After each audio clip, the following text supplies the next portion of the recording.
it deletes everything stored in the variables. It does not clear the command window. So remember, our x was 1 2 3 4 and our y is 5. Let me define a new variable. Let me call it z. Z to be equal to, let's say, let me create a column matrix. Let's see, 5 6 3 4. I use the transpose. So this is a column matrix.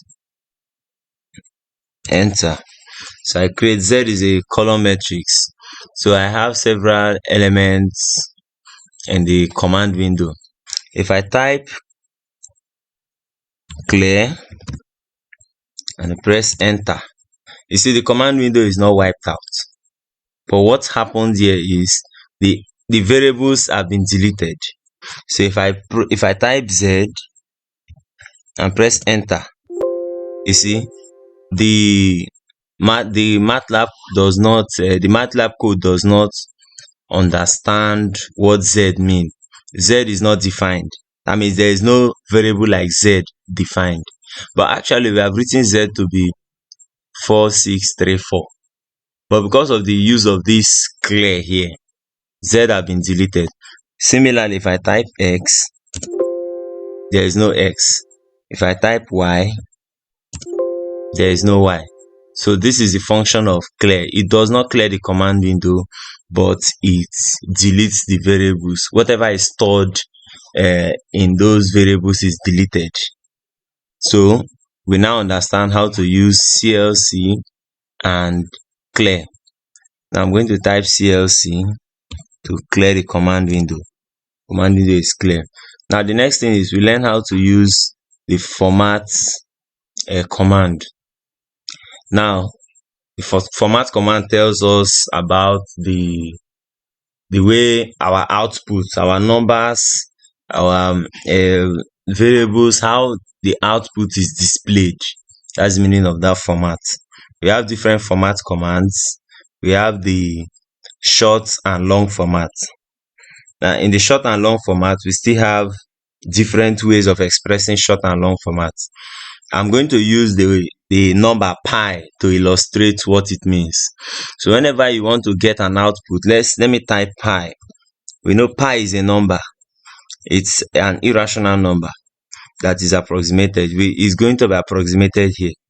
If I press enter, now you see 3.1416. It means that it is approximated here. Now I will start with the long format. So to use the format command, in the command window I'll type format and I type format and press enter.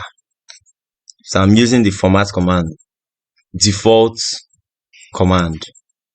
So if I press pi, this is the default format command. Now let me choose a particular format.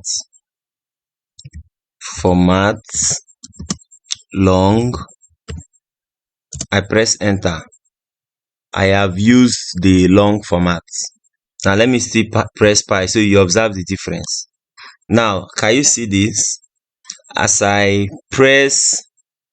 type pi, I enter, you see that it produces more decimal numbers.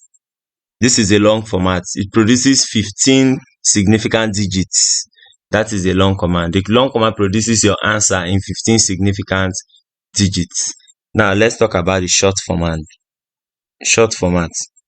So I'm going to type format short,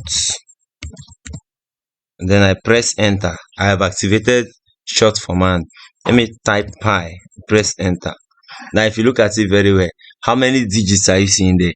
5 significant digits. So the short format produces your answer in 5 significant digits. It corrects it to 5 significant digits. Now let us talk about the different variations of short and long formats. Now I'll start with the long format. We have different ways of expressing long format. We have the long E and long G. We still have the long ENG, that is for engineering.